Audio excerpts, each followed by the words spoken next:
Hello YouTube. It's been a while since my last video.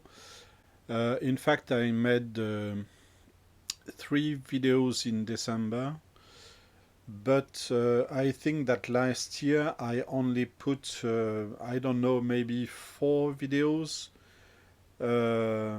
before December. So, and I I was always putting vinyl finds, which I decided not to do because I'm not sure it's always relevant. It's always a good way to talk about music. My first idea was to follow some threads that would occur in the network, the vinyl community, but there is two threads at the moment. One that I almost decided to do. It is what are your favorite black artists? But I decided not to do because I have got a very big problem sometimes for some artists. Could you say that they are black or not? I don't know. So I decided to give up on this one. I won't do it.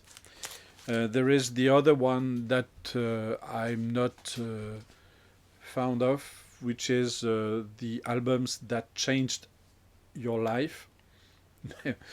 There is no album that changed my life. Maybe my children, maybe some people I met, okay, because a new job, or I don't know, but an album, no, it's a hobby, so no, it didn't change my life. Um, so, um, as there is no thread, I decided to go for what I made once, I think, which is to try to make connections between records in the collection. So the idea is this one. I like to take one album and then to listen to it and try to find another one with a link with the first one, and then I maybe for 5 or 10 albums and see where it goes. And so I decided to go for this idea for this video. So now let's go to it. So the first one, I decided to go for Midnight Oil, Diesel and Dust, which is an album that I purchased, I don't know, maybe 6 or 7 years ago. I used to listen very often to this one, but I recorded it in a cassette tape.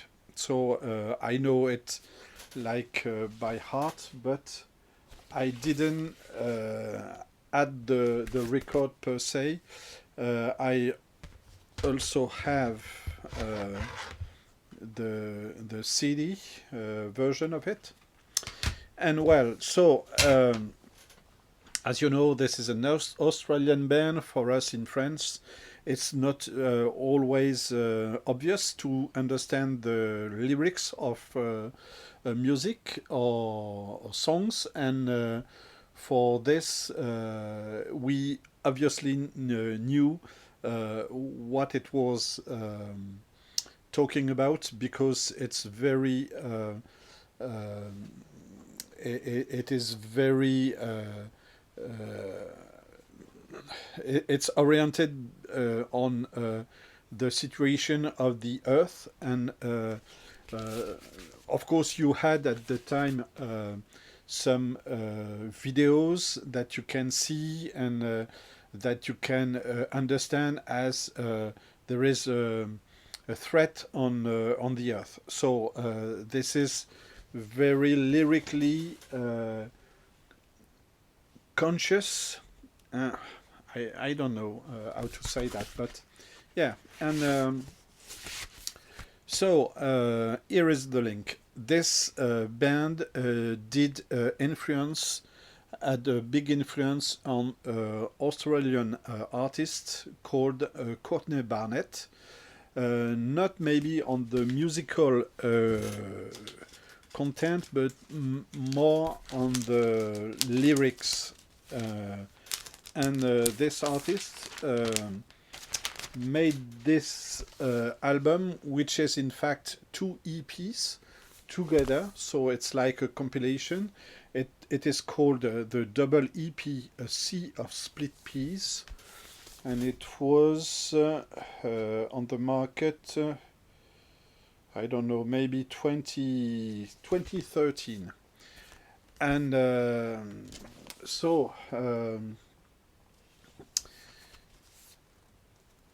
this artist was emerging in the period that I was going back to vinyl, so 2013, and I loved it. Yeah, it was very important to get this one, and I listened to this very often, and I listened to this lately. What I like about this artist is the way she sings. I think that the way that she sings is like disenchanted or very. It's not in the melody. It's more like not spoken words, but it's between spoken words and maybe singing. So I like this artist for that, and because of the way that she plays guitar. These her albums are very guitar driven. So Courtney Barnett, the double EP, A Sea of Split Peas. Yeah, great, amazing album. And maybe, I don't know, 3 or 4 years after, she made an album with Kurt Weill. So this is the second link, and this is an album from 2017. So here is Kurt Weill, and here Courtney Barnett. The name of the album is Lotta Sea Lice. I don't know what it means, by the way. And the way that you open this is very strange, but you have some pictures here, and then you have the back of the album, and then you have the album that you put out from the top. And it is what I don't like, but no choice on this. It is a white album.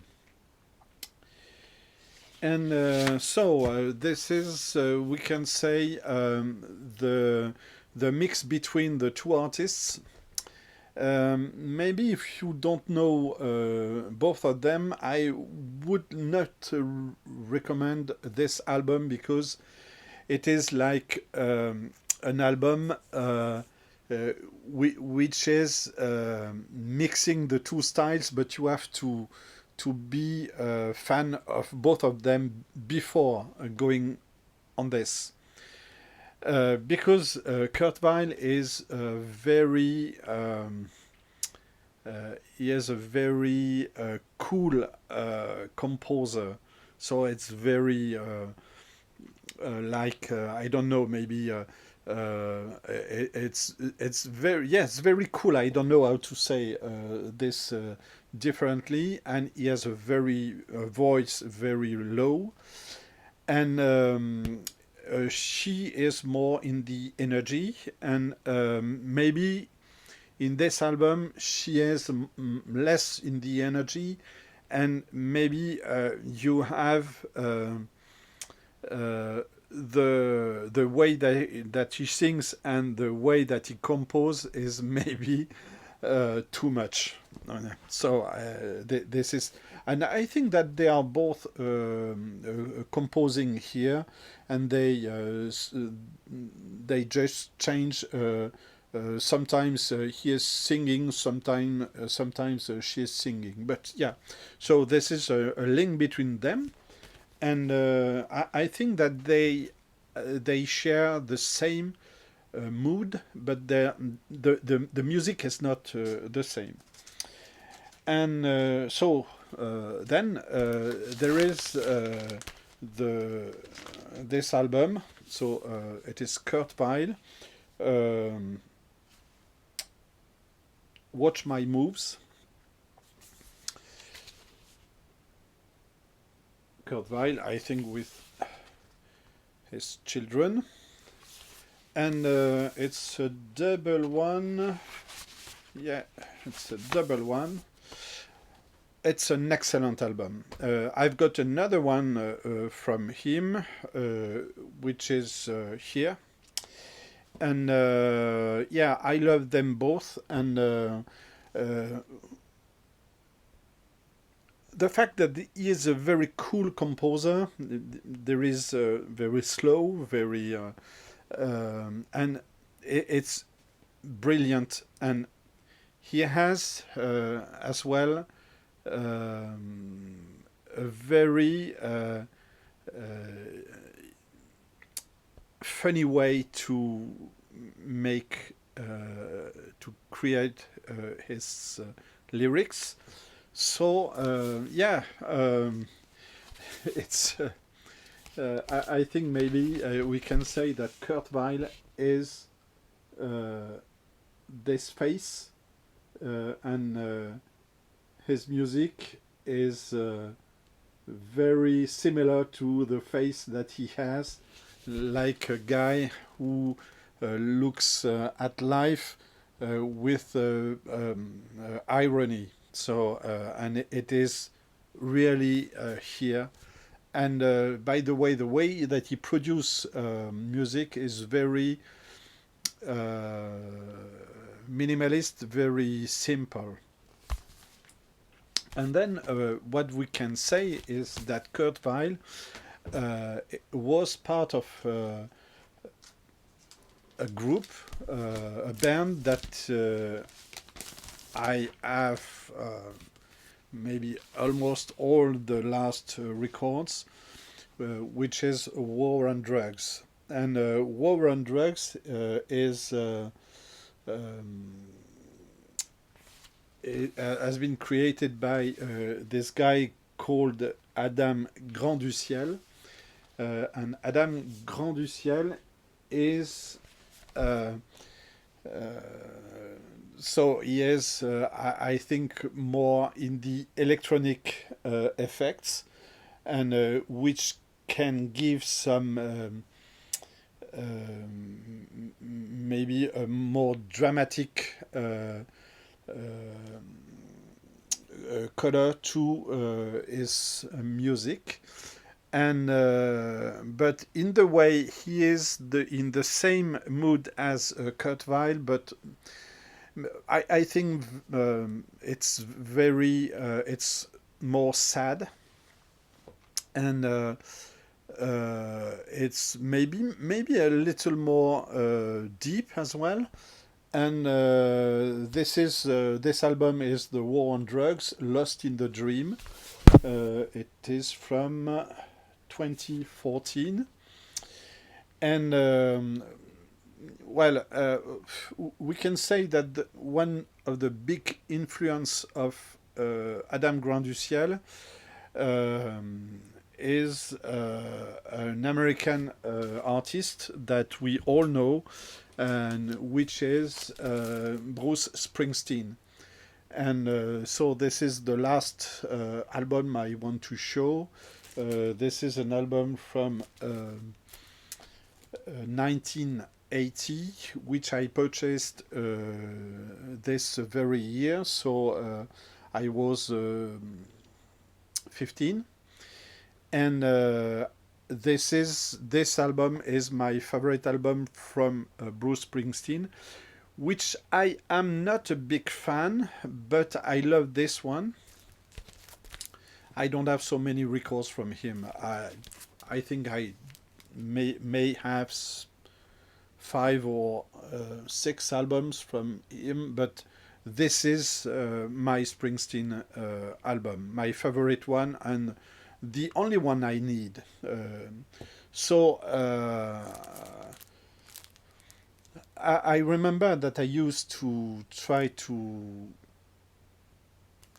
uh, read the lyrics of this album at the time, and it was very Walker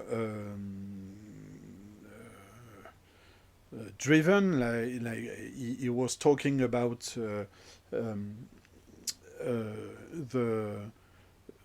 the life of simple people, of normal people. So this is why, and with this sort of artwork, so it seems that even if he was already a tremendous star in the world, it seems that this guy is talking to normal people.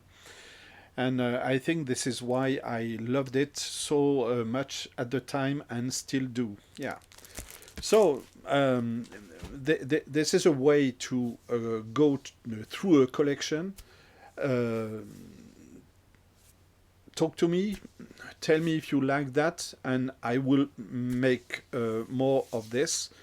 I could, because I'm French, call this the French Connections, and maybe you will see that in the title of the next videos. Yeah, thank you, bye.